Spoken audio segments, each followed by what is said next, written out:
ng todo eh, kasi nga bawal. Beans. Pwede naman nilang i-add yan sa permit nila, di ba? Kaso ayaw na. Pangalan kasi ni Mas yun. Pangalan ni Kalin.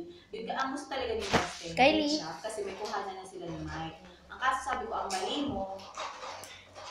mo ako. Kasi, tingnan mo. Time.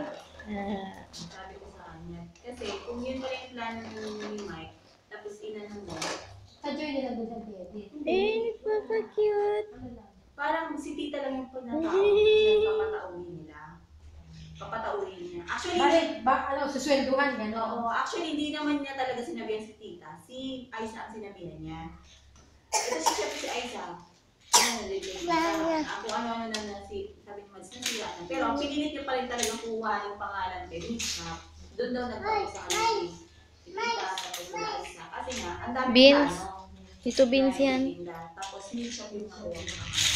Sabi ni Mads, plano ko to eh. Ako ang pumasos dito, sabi niya.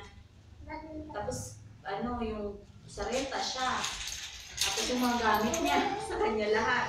Oo, sabi niya yun. Kasi sabi niya, tapos ngayon wala akong makuha ni isa, ni Cinco, wala. No. Tapos pag pumunta doon ng anak ko, pag